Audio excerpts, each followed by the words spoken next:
All right, all right. Welcome back to another episode of the Behind the Back podcast. We are your hosts. I'm Marcos Conan Negron, and beside me here, as always, is Ben, the Jet Rets. Ben, how you doing, brother? I'm doing great, buddy. How are you? I'm doing great. Do you feel better? A week removed? Feeling a little No, bit. No, not one bit. No, I'm still hurting, but it's okay. We're moving on. We're talking Kings.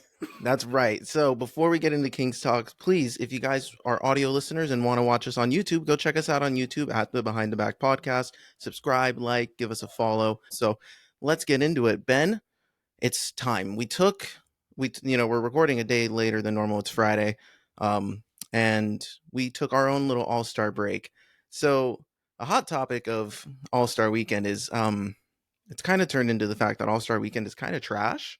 Like, I hate to admit it, when the all-star game itself was like, I don't even remember the final score, it was like 200 something to like 190 Yeah, something. I was thinking to myself, I was like, this is kind of absurd, and I'm glad I didn't watch it. I didn't tune in. I only watched like little snippets from like, oh, the dunk contest, oh, the Sabrina versus Steph thing. But outside of that, I was um relatively tuned out, and it leaves me to wonder like what's kind of the point, and what can they really do to like fix that? yeah. It's wild to me. Like I look at some of like they do some reruns on the old All Star games and stuff like that, Hmm. and I saw I saw one rerun from one where it was like Vince Carter and all the OGs, and I was just like, man, this is like true all-star basketball, like, and they were actually trying, and then like it showed the highlights of like Jay Will throwing the The elbow elbow pass. pass, and it Yeah. was just all these like super cool um throwback games, and then I see this one, and mind you, I didn't watch any of it, and I know you didn't either, Mm-mm. like, but we see and we hear about, we see the highlights, we hear about how crappy the game was, and there was like nobody trying. People were heaving from three Yeah. quarters court. Like Luca with tons Yeah, I of saw time that. left in the game, like threw it from three-quarter court. It's just so sad to me, to be honest with you, to see the lack of effort. And it was Kendrick Perkins actually said, he said that, he almost feels disrespected because he never in his career made it as an all-star. Hmm. And he had 1 year where he was so close, and Al Horford beat him by one coach vote, and he was like super upset about it. And he's like, the fact that some guys in this league will work and work and work to get to this stage and never get a chance to play, and you guys treat it like this is just. And I kind of I get totally where he's coming from, because you got to think of it from that perspective. Imagine working so hard, like your whole career, let alone one season, right? But your whole career to get to this point, you get to that stage, and all these guys are just making it like a joke. It's just weird. Yeah. Yeah, no, and I like so like they did the whole light LED court. Like I thought that was interesting. Um but again, the game itself is just it's not worth it. And like you even had guys like Anthony Edwards like on his press conference, they were like he's like I'm not really here like it's supposed to be a break. Like we have our season to focus on here. So like the guys it's like I don't know how to fit. Like if I were the NBA, I don't know what to do because like the NFL does a really good job of it. It like makes sense where like the two teams that make it all the way to the end, their players aren't involved, and then you get the guys who aren't playing for anything later. But like in the NBA, you Right.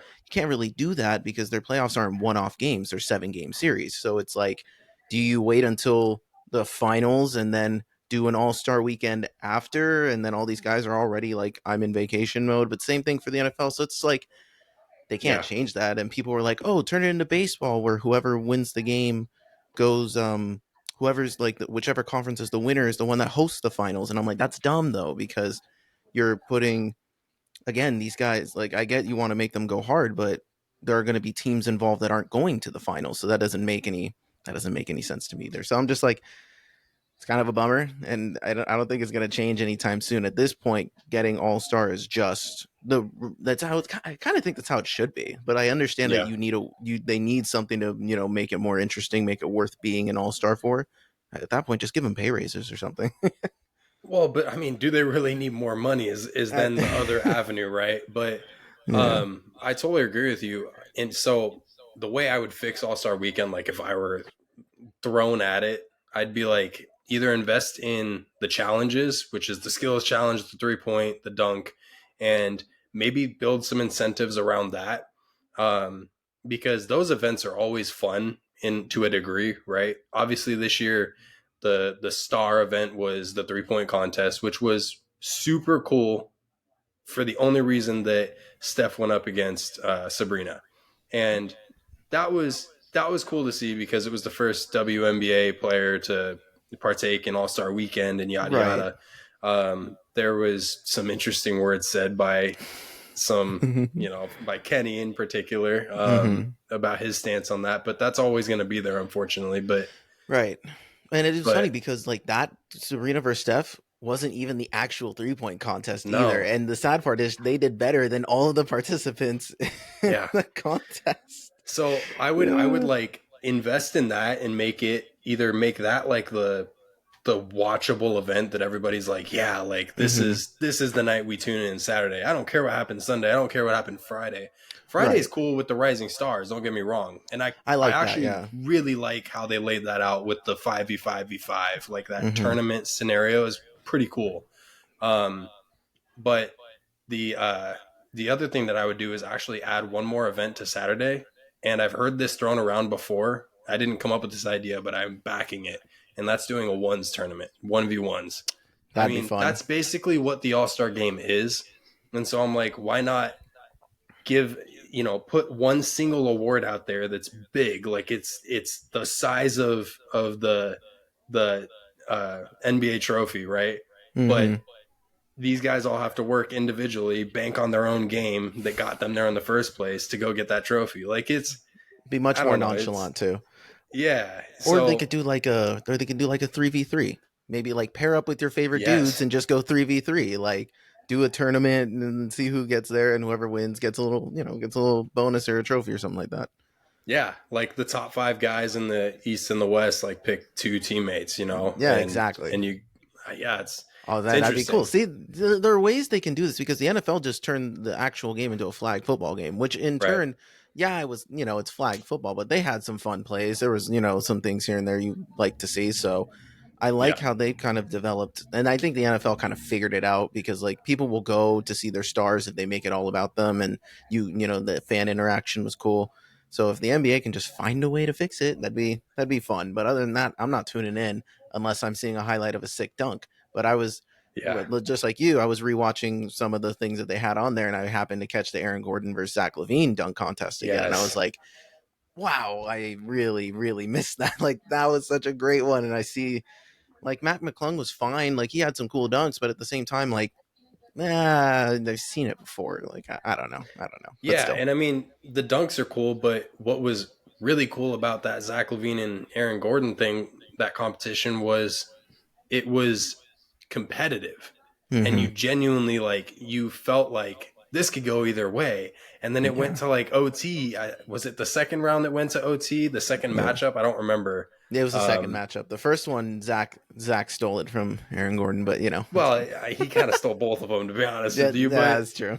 Aaron should have at least gotten one of those. But that was like one of the best and most memorable dunk contests, let alone Hmm. events of All Star Weekend for me in most recent history. Like I Agreed. can't recall an All Star event that really took my attention the way that that one did. So Hmm. yeah, Well, but the good thing about All Star Weekend, despite Keegan Murray being the only attendee, um, again, good to have him there. Good to be him to be recognized as a rising star. But what that did do, and we talked about this going into it, is it gave our guys a chance to rest. And Foxy needed some rest. Domas, top five in minutes, needed some rest. And we came out last night against the Spurs and we took care of business. It was like usual, a little touch and go there for a second. yeah. Um, let's what were some of your takeaways from that game? Did like I know there's some good and some bad that we can bring up here because they got the win. That's the important part.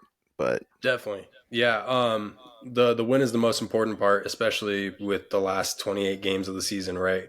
Um so obviously the key matchup going into this game was going to be Sabonis and Wemby. That was a questionable matchup going in because Sabonis was originally doubtful early on in the day, and then he was upgraded to questionable, and then by game time he was good to go. So he had come down with some kind of sickness. I'm not sure what it was, but regardless, he played like he always has. He ended with 22 points, 11 rebounds, and 11 assists. hmm And and on the other side, Wemby ended with 19 points, 13 rebounds, and 4 assists. So once again, he outplayed everybody's favorite centers. And he was definitely like the highlight of the game for me. Sabonis at this point, like it's pretty safe to say he's our best player in terms of not necessarily his skill set, but his impact on this team. When you yeah, see him hit the bench, when you see him not in a game, versus when he's out there playing with our guys, like there is such a noticeable difference for this basketball team. And he came in, he took care of business like he does every night. Um, One thing for sure that I was happy about was the believe it or not, the officiating in this game was was some of the best I've seen all season. There were some questionable calls, don't get me wrong, but the refs really let the Kings and the Spurs play in this one. Um, yeah, there was I a agree. lot of there was a lot of contact, layups, and contact on screens and stuff that you would ordinarily see games get extended with free throws and fouls and stuff, and they weren't calling that, and it was going both ways. And so I didn't feel like win or lose this game, the referees impacted this game negatively. I hmm thought it was called really fairly, which we can't unfortunately say majority of the time with the Kings. So that was actually a really fun game to watch, and I was thrilled with that. But I mean, what were some of your positives?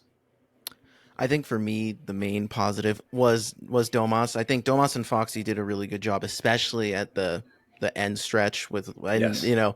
the last like 5 minutes of the game where, and we'll talk about this in a little bit with one of the things I didn't like, but the Kings let the Spurs take the lead. I think it was a 120-116, Mm-hmm. and we were texting and we're like, well, at least Domas got his record, like, continues to streak, like we can lose knowing that. And then they just went on, I think it was a 7-0 run, and just it came with, I forget what it was. I know it was Domas making a good play, getting a dunk on Zach Collins.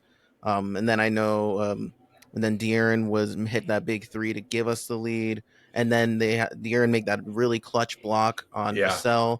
And once they did that, and then they had the fast break where uh, they were able to get it to Keegan, and I was surprised that Vassell kind of gave it to them. I thought they were gonna like kind of hold it off and let Fox do it, but when they got the alley oop, I was like, okay, I'll take the easy one, and then Fox hits the bucket at the end over Wemby to kind of put it away before Malik hit the free throws. I thought that whole sequence was like, okay, all the things we needed to happen, and it was a sign of the veteran team that's kind of been there before showing what they do best. And I was happy that it turned out the way we did. Domas had a really good defensive play on Wemby where he tried to flail after putting his body into him, and I was like you mentioned, the refs did a really good job just not calling the BS.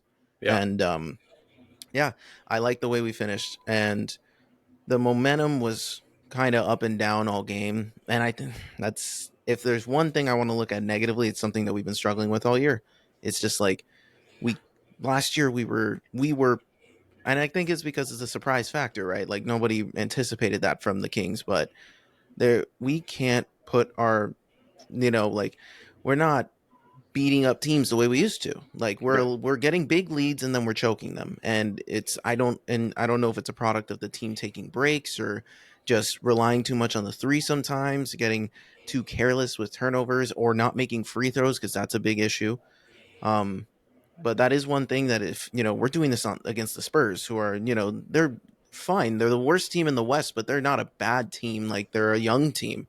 But we're doing this thing where we're giving teams hope where we shouldn't be, and that's the one thing, especially when we go down this stretch, we're going to be playing tougher teams to finish the year. We can't play that way. And No. but again, a win is a win, and I'm happy that Domas got his double double and triple double. You know, he leads the league in triple doubles. That's awesome. I think that's underrated, and again, it's because he's in Sacramento and where Sacramento is right now in the rankings. Um, but for him, I think his 38th straight double double was the most. He's now tied for the most in that streak since 2011 from Kevin Love. He tied that record, so Nice. he has a chance to beat that next Hmm. time out. So, but I liked what I saw from Domas. I liked what I saw from Foxy, especially fourth quarter Fox came in, so I Yeah, was really fourth happy about quarter that. Fox was awesome, and that was something that we haven't really seen like consistently all year long, right? Whereas we were seeing last year with him. So it was good to see him both offensively and defensively kind of take over at the end there and give us that win. But my last like positive for it for that game was actually, and it's almost a positive all season long, is Malik in the 2-man game. Malik Hmm.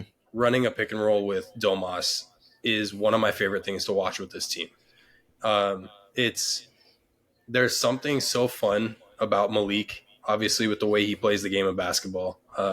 He's just a spark plug. When Hmm. he's feeling hot, you see the pep in his step. He's skipping around the court. He's laughing with guys. He's talking smack. Like, he's having a great time. And when he's got that pep in his step, that 2-man game that he runs with Domas is almost unstoppable Right. because you have to account for him going up 12 feet in the air and throwing it down on anybody who's looking at him. And you also have to account for Domas, who's elite in just putting himself in a position for any pass. So that's like something that I believe this team needs to utilize going down the stretch the rest of this season. And that's not necessarily just Malik and Domas. That's just using Domas in any 2-man scenario, whether that's Keegan, whether that's Herter, whether that's Fox. Like, we need to run more pick and rolls and work from inside out to the outside. And that's Right. one thing like you kind of touched on it. Like, this team, they almost resort to a 3 ball when they get into a situation where they're a little flustered and a little shaken at times. Like, we'll let a team come back on us, and that's like, it's okay most of the time to let a team back into a game. That's kind of the way this league is right now and Especially where with the how game good of teams are. basketball is. Yeah. Yeah. Like, three balls in a 10-point game is gone. Like, Yeah. it's right there, right? So you can let a team back in, but what you can't do is think that you have to get a 3 just to get our lead back up to 4. You know what I'm saying? Like, it's, you gotta break the game down, slow it down, and then get back to the basics. And that's one thing I think this team struggles with, and especially Fox at times. Like, I hate to kind of push on him right now, but he used to be so automatic with going inside, driving to the paint, getting into a guy's chest, and just going right at the rim, right? And then he started getting better with his mid range. And then you saw him starting to incorporate the mid range, the pick and pops, and things like that. And then now, obviously, he worked really hard his career and this offseason on his 3 ball, and it has shown he's shooting a career high in three point percentage, but he's resorting to it a little too much. And I feel like even in scenarios where the team needs a bucket, he sometimes feels like it needs to be a 3. And I'm like, man, you can get inside on these guys. Like, it's so, it should be automatic. Right. And I do think because I think yesterday he did a really good job of kind of getting everywhere, taking inside and then taking some outside shots versus kind of settling. I also think before the All-Star break, part of the settling was because I think he was a little bit more hurt, Mm-hmm. just maybe a little bit more worn out. And I think I also believe that once we get to the big games, well, and we'll talk about this later, kind of in the playoffs, when the games are all the games matter. I'm not saying that the regular season doesn't matter, but I believe that Fox is going to take it up another notch once he gets to the playoffs. He was averaging the numbers he's averaging now for a whole season last year in just the playoffs because he took it to a level. And I think that once he's the kind of player that relies on needing those big games to take over. So I'm I agree with you to an extent. I do think the numbers kind of back up like why he's shooting as much as he is because he's still top 10 in percentage in the league despite him taking more than he should sometimes. But I do agree that in for it does attribute to the inconsistency because we have a bunch of guys that shoot threes anyway. So it's like we don't need you to, because you're the kind of change of pace guy who can, create the changes in the lane, create for others. And I think he did a good job, like you mentioned. I agree with you with getting Domas more involved, because there was times where I was watching him and De'Aaron do pick and rolls, and that sometimes you don't see that all the time. It's mainly like De'Aaron attacking, and then Yeah. Domas will operate with someone else to get his buckets or get an offensive board or things of that nature. And then when Malik comes in, that's when Domas gets activated. And I don't know if that's just like how they decide to run it, but De'Aaron, whenever he gets like 9 or 10 assists, the team is just much more dynamic because he's getting more and more involved. So um, I do think that I think Foxy and Domas, will recognize that going down the stretch too. Yeah, definitely. My last negative on the game is actually the bench. I was really disappointed in our bench production, and I've been disappointed for a little bit now. Mm-hmm.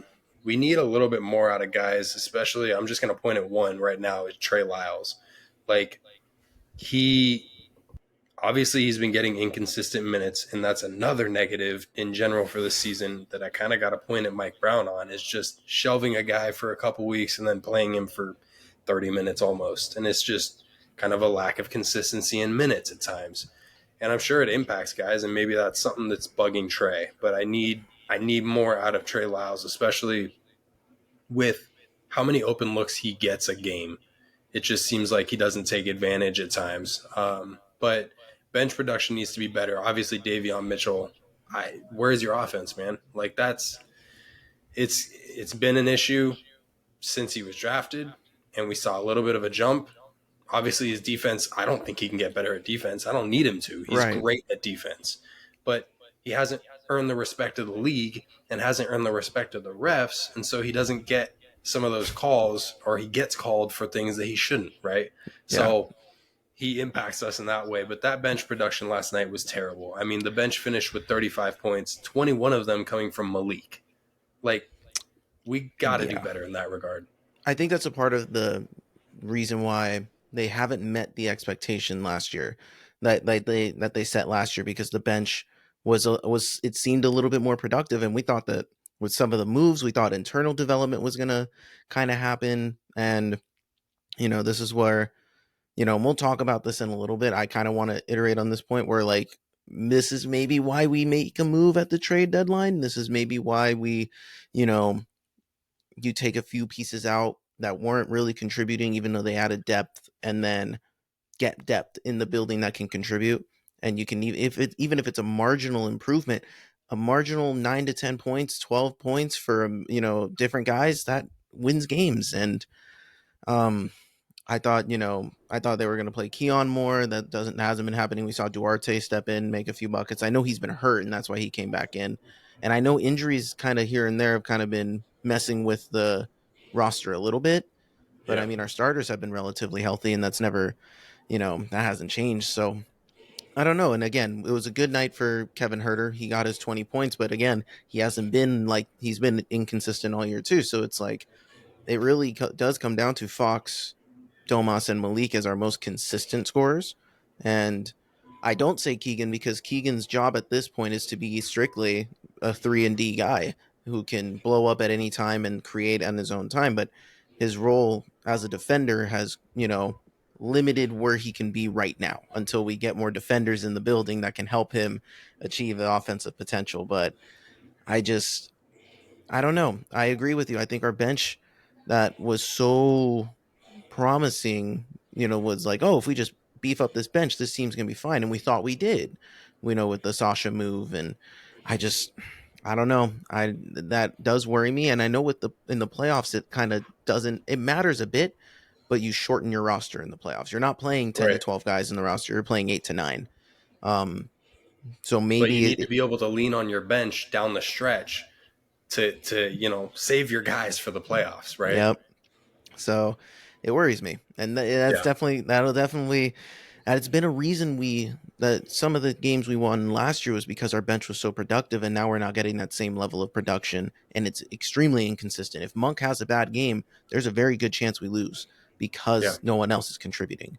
So if we're relying on two dudes off the bench to help elevate the rest of our scoring, it leads to inconsistency. So let me ask you a spur of the moment question. Would Hmm. you rather have Davion Mitchell or Terrence Davis?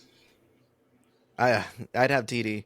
I Okay. would, because it is, it's like a Malik Monk in the sense of the offensive firepower, and he put in effort. I don't, there was the discussion that like him and Coach Brown didn't like understand each other that much, even though he was just Hmm. pushing TD. And you saw in the playoffs, like TD locked in. It got to the point where Yeah. you had to rely on Terrence Davis to guard Steph Curry in Game 7 because Davion couldn't do it, and that's just the nature of the situation.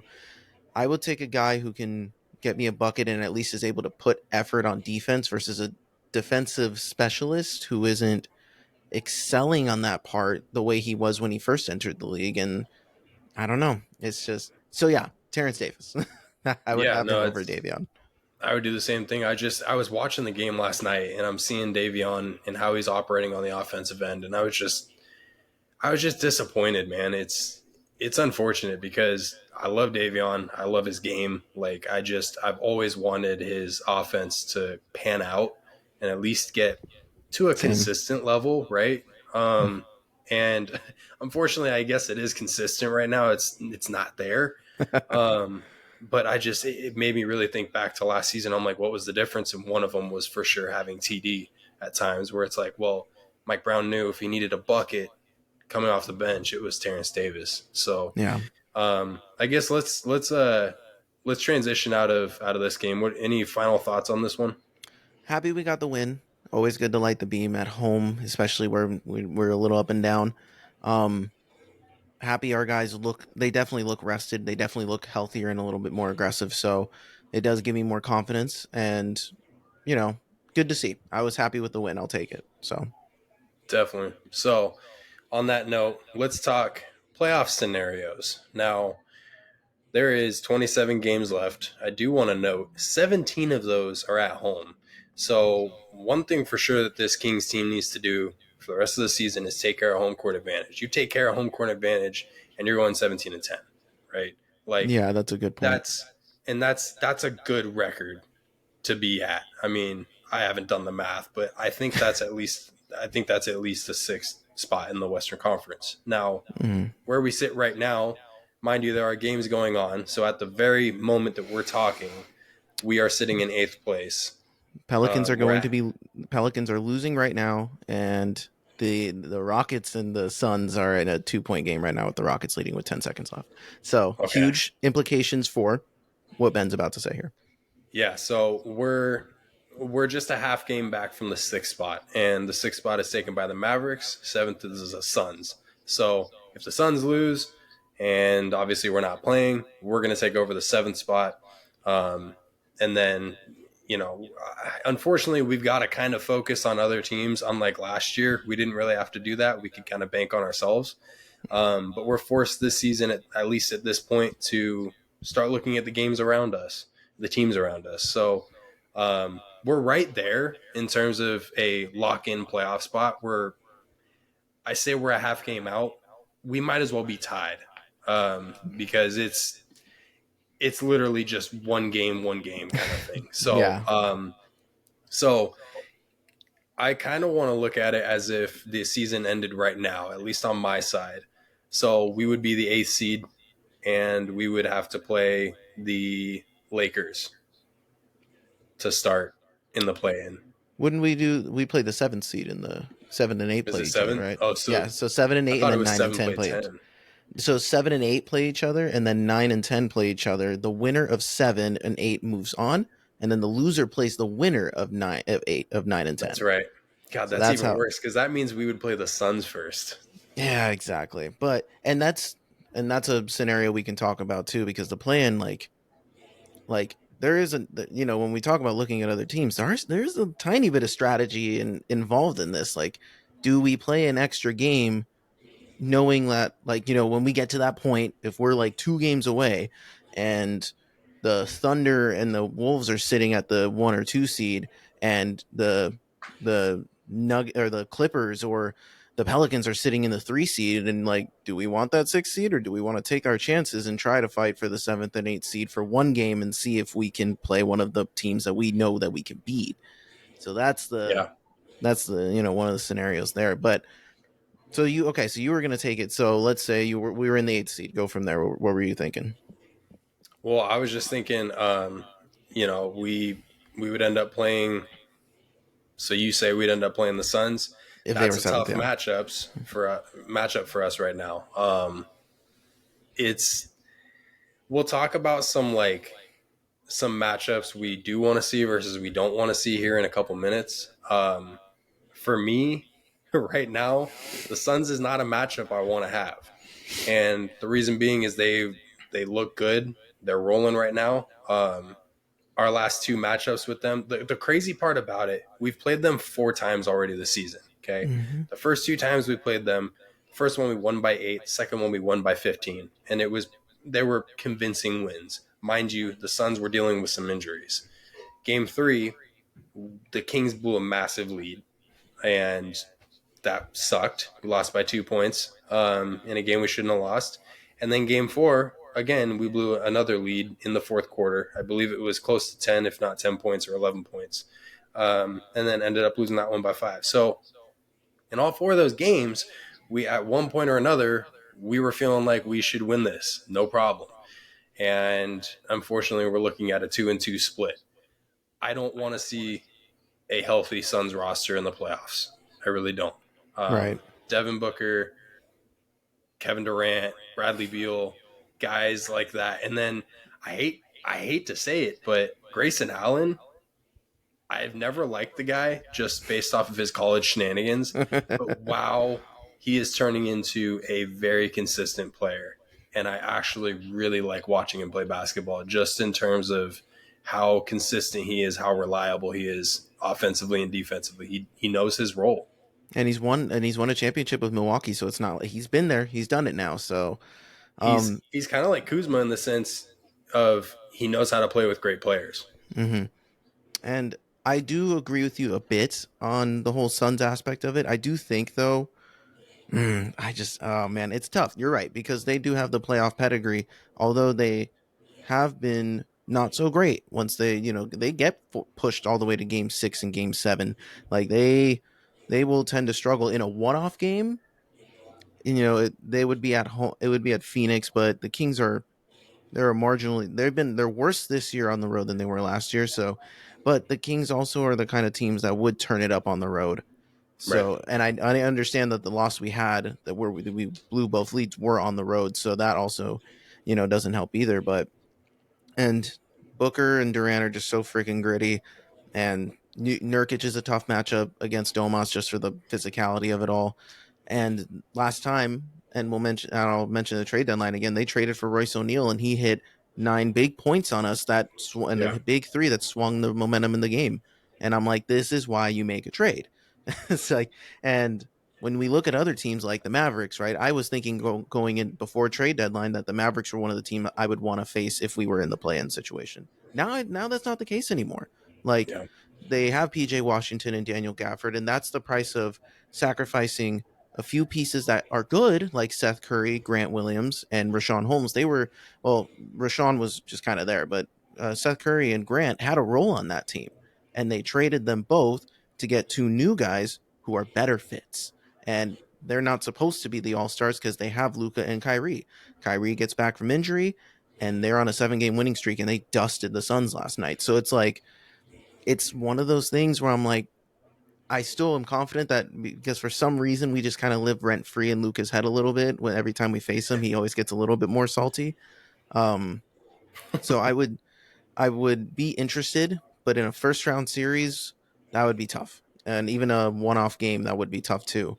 But and then it would turn into, if we were in the play in, my confidence level if we lose, and would if we had to go up against the Warriors, part of me Yeah. is just like, that would be the nightmare scenario where it's like they live rent free in every Kings fan's head, no matter And the what. Kings Even player. and the Kings player, even when we beat them, you're challenging Steph to a winner takes all kind of game. Yeah. It's like, and so, but and that's the part where the play in scares me is if we do lose, if we're forced to play 2 games, and let's say we do come out of it, we're playing our 7 game series 2 days later, and Yep. that's the tough part. Even if it's against a team like OKC or Minnesota, they would have had some of these guys when you're the top 2 seeds, when you're the top 3 seeds, and you kind of know your standing. You're gonna rest your guys. You're gonna rest a few key guys here and there, get everyone as rested as you can, but for the playoffs, and our guys are going to be worn out. And you could tell by the end of the 7 game series against the Warriors last year. And I do think that's a play style thing. Like both teams just run up and down the court, and having to chase Steph all the time is different than having to play any of these other dudes. But we were worn out, and there's a very big chance that if we slip and have to play 2 games and then a playoff series, that we run into the same problem. So Yeah.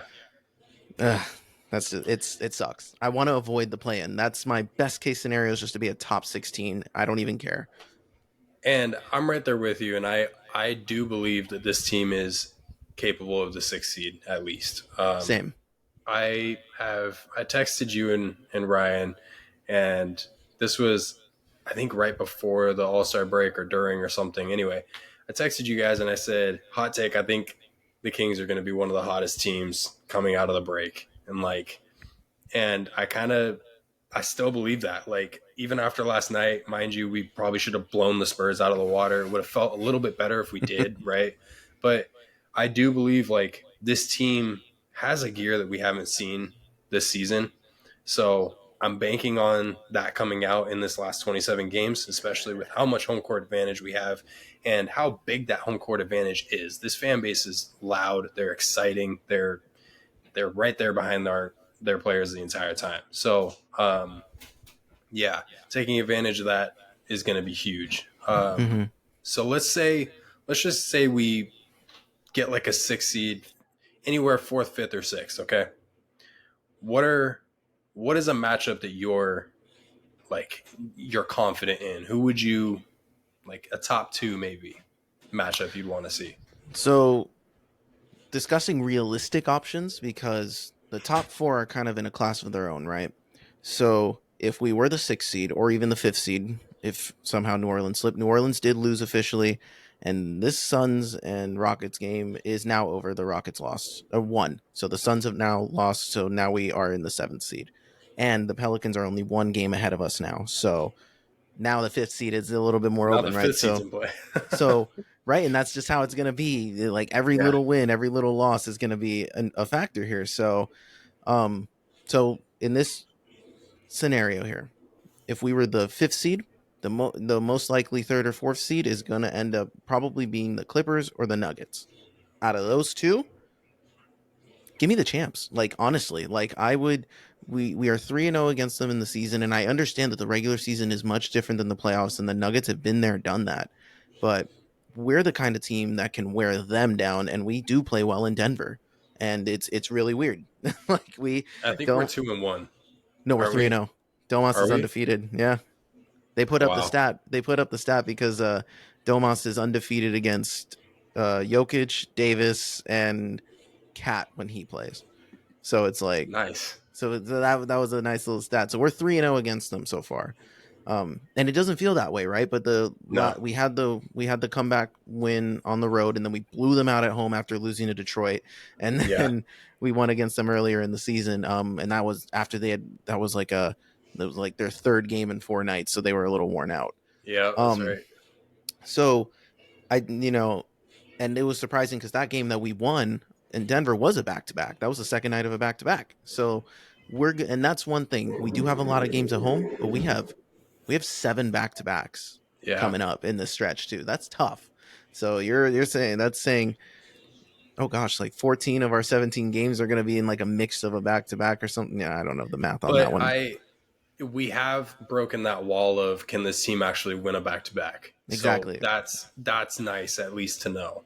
Yeah, I feel the same way because we've had a nice little streak with it, or we've won like 3 of our last 4, Hmm. um, in that sense. So that's good. And we talked about it earlier in the season. Teams who want to extend to that next level are good on back to backs. That's just how it has to be. That's a part of the game. Um, Are you so afraid of the Clippers? a little bit. I would rather see the Nuggets than the Clippers, and it's only Yeah, because our matchups are better. They're Kawhi and Paul George, like our wing combos are not as like we're not equipped to handle big wings like Harden, George, and Kawhi when they're all healthy. And then Zubac is just an annoying Yeah, pesky he's a big who pest. just he's just physical. And Yeah. Domas, they cancel each other out a bit. Like they kind of both play the same kind of style, only Domas is just a slightly better dribbler and passer. But Yep.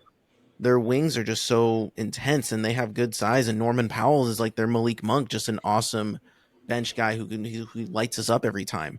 So they would just be a tough out. And Kawhi and them, and again, a huge part of this just is a part of if they stay healthy or not. Like Kawhi's still dealing with the up and down injuries.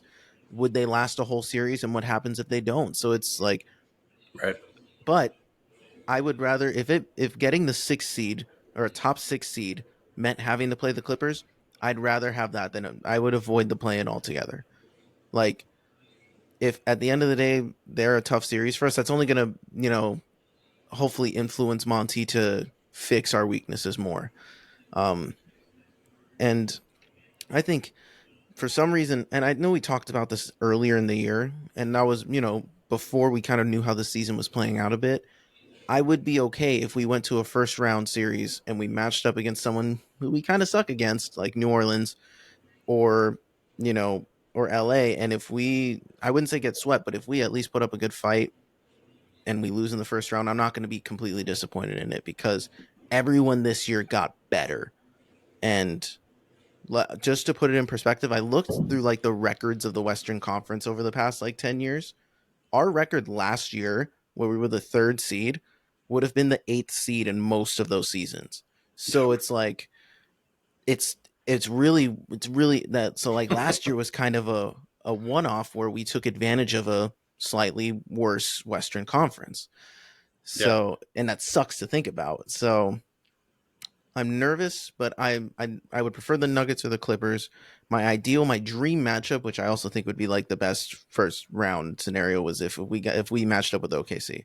I think that'd be like the most fun, intense first round matchup of the playoffs if that was the case. Yeah, that was my number one matchup. Like I and I can kind of see the Thunder slipping a little bit. Um, I feel like they've, for the most part of the season, just played hot. They've felt hot all season long. Like they've been relatively healthy, and it's just been kind of like, I hate to say it, but almost like a dream scenario for them, because nobody really plotted them to be a top two, team. I Right. think you could argue at the start of the season like fourth seed Mm-hmm.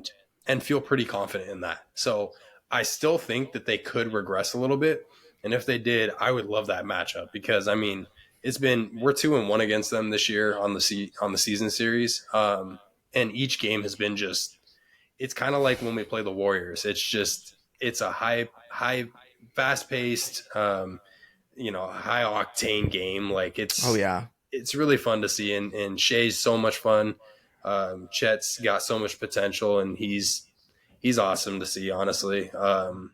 And just the way that we match up, like each of the matchups is just it's a fun game each time. Oh yeah. So would love to see OKC. My second matchup that I did want to see was Denver. And then believe it or not, my third who I'd be okay matching up against is Minnesota. And Same. Why not? Give me Minnesota. the the reason being is if Cat's healthy, we stand a great chance. And that's odd to say, but Minnesota, when Karl Anthony Towns is out there, like their numbers drop. They don't necessarily get worse, but they're easier to manage, which Mm-hmm. is weird to think about. I don't really understand why, but just looking at some numbers and looking at like play style, it almost seems like the way they run the Eiffel Towers that they have when Rudy Gobert and Cat when they're on the floor at the same time, you kind of know what they're gonna do. And Mm-hmm. so I feel like teams have kind of learned how to play them, and we're what are we? Are we 1-1 against them on the season series Yeah. with one One more and one. matchup? I think on March 1st, right? So Mm-hmm. that's right around the corner. But the first game we won really convincingly, and Cat was on the floor. Second game, Cat wasn't there, and we got Yeah. we get demolished. And I'm interested to see because one thing that has been a talking point for um, specifically Rudy Gobert is that he has been known to have been played out of playoff games before. Like that was his big crutch in Utah. That's why Utah, when they had Donovan Mitchell, no matter how good they were during the regular season, when it came to the playoffs, Rudy was played out. And I'm sure there's a bit of that maybe with this system has changed this year, but I do that will remain a question. And they couldn't make it last year with him, but that was partially because him and Cat hadn't seen the floor together for that much. That Yeah, it I would be a fun matchup to see because we are the kind of team that, albeit we do struggle against those longer teams, but we can spread the floor on them in the playoffs in a way that would challenge Rudy a bit. And Domas isn't afraid of Rudy. Like he's not. He doesn't. He's not the kind of big that cancels out.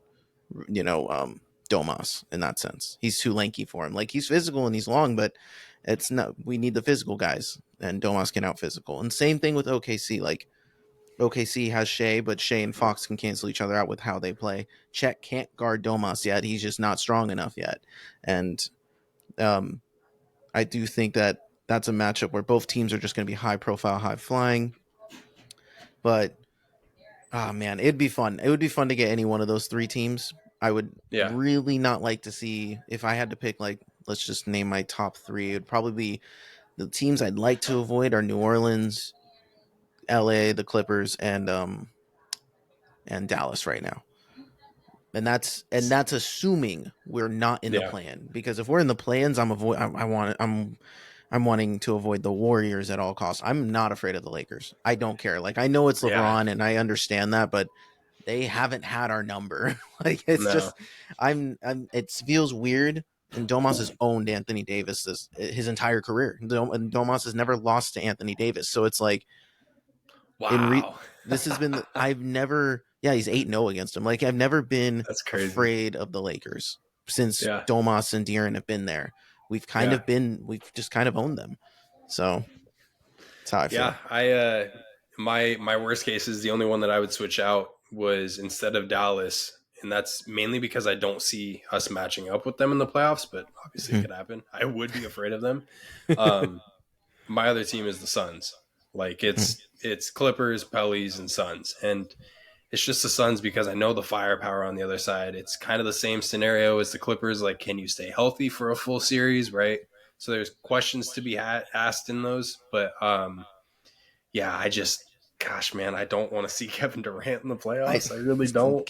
Kevin Durant and Devin Booker, and if Bradley's healthy, I would Yeah, hate to see it. Not that, and I'm confident that we could win, but the yeah, most likely scenario with playing them would most likely be in the play-in, and that would, in a one-off game, that would be terrifying. So, yeah. I don't want to see that team get used to playing us. I don't want to see what that team could do to us 3 or 4 games into a series. You know what I mean? and that's something this year that we failed. That we, I don't know if it's like failed to notice. It's because it's new.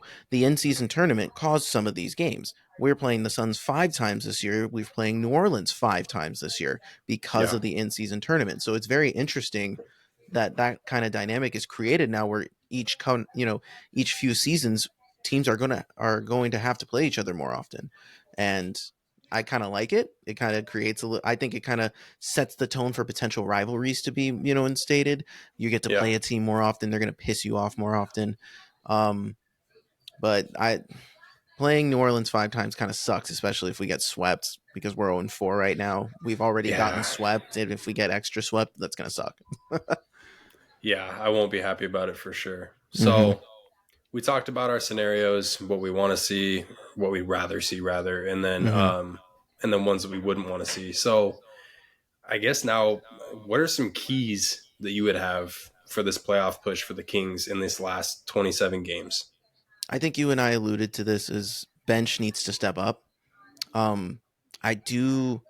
I think if there's one thing that the Kings could that need to happen is they need their bench play to step up, and they need to just they need to execute on the little things. We're still bottom of the league in free throw percentage. I will not get over that because that has cost us games. And part of that is because I don't know if it's our lack of aggression, the way the refs treat us, but we're also bottom half in the league in attempts, and it's difficult. And I want to say our defense, but our defense has been what we've asked it to be. Like we talked about this for years. If this team could just get middle of the pack defensively, like, oh, we'll be fine. And defensively, it's not like teams are chucking up a bunch of threes on us. We're shooting as a team where the Kings are averaging 6 more threes a game than their opponents. The Mm-hmm. but they're hitting at a 40% clip, which is also terrible. So the teams are just ultra efficient on us, and that kind of sucks. So that needs to change if we want to achieve the level that we want going into the postseason. What about you? Yeah, I absolutely agree with that. Mine is we need to see more consistency out of this team. Um, the playoffs, like if we're going into the playoffs not wondering what version of the Kings we're going to get in game 1 and game 2 and 3 and 4, like so on, it's I we had that last year because we hadn't seen our team in the playoffs for 16 years. So we were like, I don't know what we're going to get, right? But we're here, like, woohoo. No, Exactly. this year we got to know the version we're getting going into the playoffs because we need to know what's going to work against the team that we're matching up against. And right now it's hard to say what's going to work any given night because sometimes we shoot 40% from the 3-point line on like, you know, 30 made threes almost. Obviously it's not that crazy, Right. No. Then. Yeah. but some nights we'll pop off from distance. Other nights we'll be terrible. And unfortunately, my next point is we need to get back to the basics. When that three ball is not landing, stop going after the three ball. Like, get back to the fundamentals of the game. You have one of the best fundamental centers in the league. He averages almost a triple double. We need to use Domas a little bit more just in terms of getting that inside presence. Get the run game going, right? What have I been preaching all year long with the Niners? Like, get the inside game going. If we Yeah. can get some easy buckets and force teams to start closing in, you're going to get so many more open looks. And this team, they are built for open looks. Like there are shooters from top to bottom on this team. And just getting consistent open looks is going to be huge for them, especially to build confidence in this last stretch. And then obviously going in on the first playoff series. So, Hmm. um, yeah. And then just stay healthy. Like, Yeah. please Please. just stay Please. healthy. But those That are my points. no, I love it. So now that we've kind of break down our points, any final thoughts before we, close out this episode? We got the Clippers on Sunday, and this is a chance to get back. You know, we haven't beat them yet this year. We're in LA, so I don't know the injury report. I haven't looked at that. I'm a bad reporter. I'm not a reporter, but I think the Clippers are healthy. They're yeah. fine. They last game I saw when they were playing the Thunder, they didn't have any injuries. So And to be honest with you, I want that yeah, because same. I really want to see this Kings team go out and at least like really compete with this Clippers team because this Clippers team right now, fully healthy, is one of the top teams in the league. So as it They're stands right now, sorry to interrupt. As it stands right no, now, you're good. Norman Powell might be out with an ankle injury. So that would be Okay, huge for us because he kills us every time. So continue. that's like you said. That's like Malik Monk. So it's Yeah. like if we don't have Monk, yeah, it's the Clippers they're a hot team. They've had some consistency issues, but I think that's more to do with leaning on health and availability, obviously. So yeah, just take it to this team. Let's go out and make a statement. We're going to LA, like I said, like just to get 2-0 out of the break, especially because we've got a tough schedule. I don't know if you ran that number, if you know what our schedule We're matches up fifth in against. this. We're fifth in the strength of remaining strength of schedule. Yeah, So so we've not got fun. the fifth hardest schedule going forward, which is that's just Kings basketball, baby. We're always Right. playing from behind. And listen, if we come out here and we do like even a 17-10, like how you mentioned, I'm gonna feel even better knowing that we had to deal with that Yeah, strength of schedule and got good wins along the way. So yeah, and that's the thing too. We're not going to go 17-10. You know, we're not going to. Let me put it this way: we're not going to win every home game. So the road games that you do have, obviously, still try and get the win. And if you get a win, that's just icing on the cake. You know what I mean? mm-hmm. Like any road game at this point, out of the 10 remaining, like awesome. Let's go. So let's go. Let's go take it to LA, man. It's gonna be a fun game. I'm excited, and I'm so freaking stoked for this last 27 games. I know it's nice, now that our attention's on basketball, it's nice to be a part of the stretch run and just kind of lock in and go for it. There's definitely a lot of football I want to talk about, because there's been a lot of trash coming along in the Eagles side of things. We don't have to talk Niners if you don't want to, but we can we can dig into that later moving forward. But to lock in on our Kings to be ready for this playoff push, we're ready. So I want to see them get a win. That'd be very nice, and at LA, that'd be clutch, especially since we have to play tough matchups against Miami and Denver soon too. So Yeah. yeah, I'm not this. It's gonna test us, and I'm excited to see if this team can actually answer or not. And if they don't, we're gonna be trashing them. So we'll be ready for it. Yes, sir. All right. So, with that being said, this was episode 30 of the Behind the Back podcast. You can hit us up at behindthebackpod13 at gmail.com. Hit us up on social media: Instagram, Twitter, TikTok, X, Facebook.